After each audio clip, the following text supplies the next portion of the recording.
نحمده ونصلي على رسوله الكريم اما بعد اعوذ بالله من الشيطان الرجيم بسم الله الرحمن الرحيم النکاح من سنتی وقال النبی صلی اللہ علیہ وسلم۔ آج میں جس بات کی طرف آپ کی توجہ چاہتا ہوں وہ ہے نکاح۔ جو میں نے حدیث مبارکہ تلاوت کی اس کے اندر نبی علیہ الصلوۃ والسلام نے ارشاد فرمایا نکاح میری سنت ہے۔ یہ نکاح ویسا ہی ہونا چاہیے جیسا کہ نبی علیہ الصلوۃ والسلام نے فرمایا ہے، آپ نے کر کے دکھایا ہے۔ آپ نے اپنی بیٹیوں کا نکاح بھی کیا اور صحابہ کرام رضوان اللہ تعالی علیہم اجمعین نے بھی شادیاں کیں، تو ہماری شادیاں بھی، ہمارے نکاح بھی اسی طرح اسی انداز کے ہونے چاہیے جس طرح کے نبی علیہ الصلوۃ والسلام کی تعلیمات ہیں۔ اس کے متعلق عائشہ صدیقہ رضی اللہ تعالی عنہا کا ارشاد ہے کہ آپ فرماتی ہیں کہ رسول اللہ صلی اللہ علیہ وآلہ وسلم نے ارشاد فرمایا بابرکت شادی وہ ہے جس کے اندر کم سے کم خرچ ہو، کم سے کم اسراف ہو۔ تو اس حدیث مبارکہ کے حوالے سے اگر ہم دیکھیں تو ہماری شادیوں کے اندر کتنی فضول خرچیاں ہوتی ہیں، ان سے بچنا چاہیے۔ نکاح کے اندر 6 چیزوں کا ہونا ضروری ہے، باقی جتنی چیزیں ہیں وہ ساری رسمیں فضولیات میں سے آتی ہیں جن کا کسی قسم کا کوئی بھی نکاح کے اندر، شادی کے اندر کوئی تعلق نہیں ہے۔ دیکھیے وہ 6 چیزیں کیا ہیں، ان میں 2 چیزیں فرض ہیں، 3 چیزیں سنت ہیں اور 1 چیز واجب ہے۔ جو 2 چیزیں فرض ہیں وہ کون سی ہیں؟ ایجاب و قبول اور گواہ۔ 2 گواہ ہوں، ان دونوں گواہوں کے درمیان میاں بیوی، مرد اور عورت ایجاب و قبول کر لیں، ایک دوسرے کے لیے اپنے آپ کو قبول کر لیں کہ مجھے یہ رشتہ قبول ہے، تو نکاح ہو جاتا ہے۔ یہ 2 چیزیں فرض ہیں۔ دوسری چیز حق مہر ہے جو واجب ہے۔ تو ہم نے حق مہر کے حوالہ سے وہ حق فاطمی، جو مہر فاطمی ہے وہ کر لیا جائے۔ مہر فاطمی تو ہم ادا ہی نہیں کر سکتے، بہت زیادہ ہے۔ یہ روپے کی بات نہیں ہے، وہ دینار درہموں کی بات ہے، وہ مشکال کی بات ہے، کتنے سونے مشکال تھا۔ تو حق مہر جتنا وہ مرد، جس کی مرد کی حیثیت کو دیکھتے ہوئے اتنا اس کا حق مہر رکھنا چاہیے۔ 3 چیزیں سنت ہیں، ان میں نکاح پڑھنا، نکاح کا جو خطبہ ہے وہ سنت ہے، شہارے یہ تقسیم کرنا یہ سنت ہے، اور ولیمہ کرنا سنت ہے۔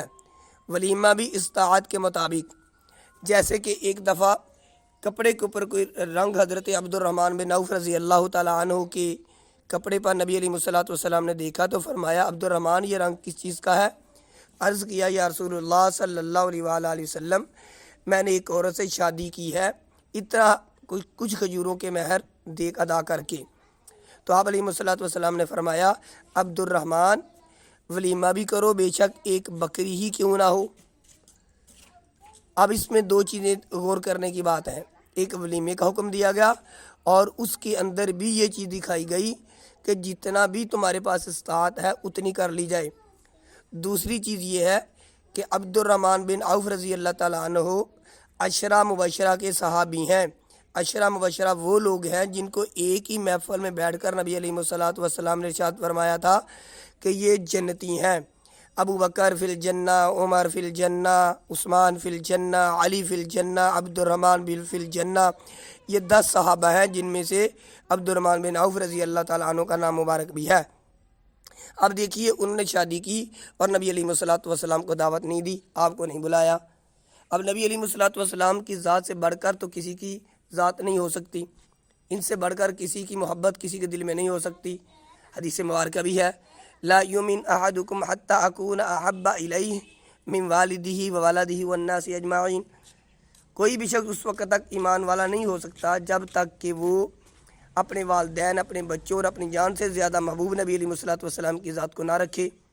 تو دیکھیے عبد الرحمن بن عوف رضی اللہ تعالیٰ عنہ کو نبی علیہ الصلوۃ والسلام سے سب سے زیادہ پیار ہونے کے باوجود آپ نے ولیمے پر دعوت نہیں دی۔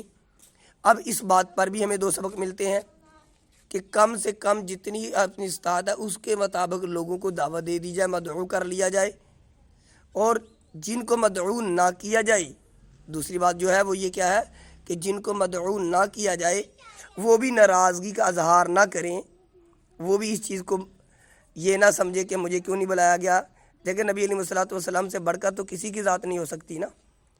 اور نبی علیہ الصلوۃ والسلام نے ایسا بھی ہوا کہ ایک اپنی زوجہ محترمہ سے شادی کی تو آپ نے تمام صحابہ کو بلایا اور کہا اپنے اپنے گھر سے جو کس کے پاس جو کچھ ہے وہ لے آؤ۔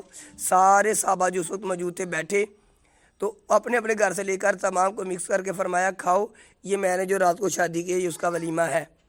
آپ بھی اپنے گھر سے کچھ لے کر آئے تھے۔ اور ایک وقت ایسا بھی آیا کہ آپ نے ایک زوجہ محترمہ سے شادی کی تو کہا جاتا ہے کہ نبی علیہ الصلوۃ والسلام نے پورے مدینہ المنورہ کو دعوت دی ولیمے کے اندر۔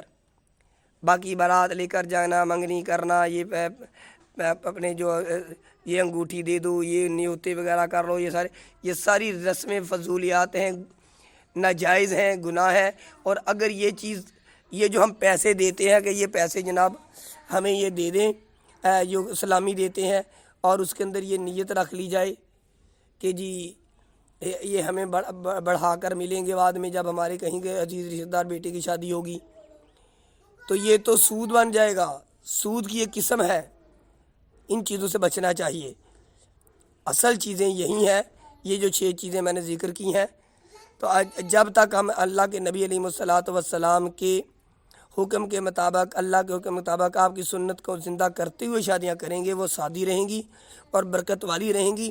باقی جتنی فضولیات ہیں، لاکھوں کروڑوں کے حساب سے شادیاں کر لیں، وہ فضولیات ہیں، ان کا حساب کتاب دینا پڑے گا اور اس کے اندر برکت نہیں رہے گی، کیونکہ ہم نے سنت طریقہ چھوڑ دیا۔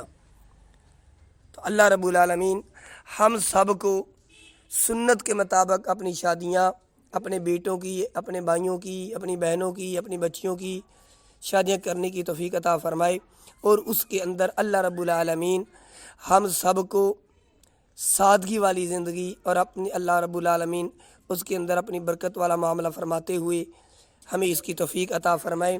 اور جب جوڑے شادی ہو جائے، نکاح ہو جائے، تو نبی علیہ الصلوۃ والسلام نے جو دعا دی تھی عبد الرحمن بن عوف رضی اللہ تعالیٰ عنہ کو، اور اس کے علاوہ بھی جو شادی کرتے تو آپ دعا فرماتے تھے بارک اللہ لک وبارک علیک وجمع بینکما فی خیر۔ پورا نہیں آتا تو بارک اللہ لک، یہاں تک ہی کہہ لیا جائے کہ اللہ اس کے اندر برکت عطا فرمائے۔ اللہ تعالیٰ ہماری اس بات کو قبول فرماتے ہوئے ہم سب کو عمل کرنے کی توفیق عطا فرمائے۔ وما علینا الا البلاغ المبین۔